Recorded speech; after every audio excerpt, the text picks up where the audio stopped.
মাত্র ৫ ঘন্টার মধ্যে সিরিয়ায় ৬০ বার হামলা চালিয়েছে ইসরায়েল। মাত্র কয়েক ঘন্টার ব্যবধানে সিরিয়ায় ৬০ বার হামলা চালিয়েছে ইসরায়েল। ব্রিটিশ ভিত্তিক NGO Syrian observatory for human rights এ তথ্য জানিয়েছে। সিরিয়ার বহু স্থাপনায় হামলা চালিয়েছে ইসরায়েল।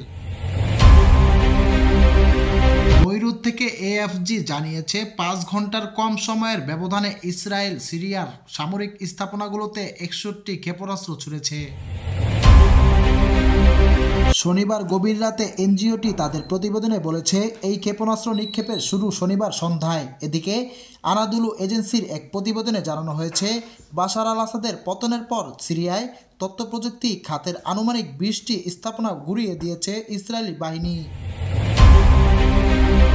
খবরে বলা হয়েছে, ইসরায়েলি যুদ্ধবিমানগুলো রাতভর সিরিয়ার বিভিন্ন স্থাপনায় সিরিজ হামলা চালিয়েছে। রাজধানীর দামেস্ক থেকে শুরু করে সুয়েডা, মাসিয়াফ, লাতাকিয়া এবং তারতাসে বিভিন্ন স্থাপনা গুঁড়িয়ে দেওয়া হয়।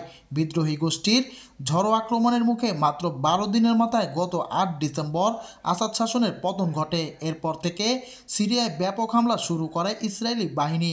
এছাড়া অধিকৃত গোলান মালভূমির কাছে বাফার জোনও দখলে নিয়েছে দেশটি। আপনারা দেখছেন watch the story YouTube channel. পরবর্তী আপডেট পেতে চ্যানেলটিকে সাবস্ক্রাইব করে নোটিফিকেশনটি অন করে রাখুন।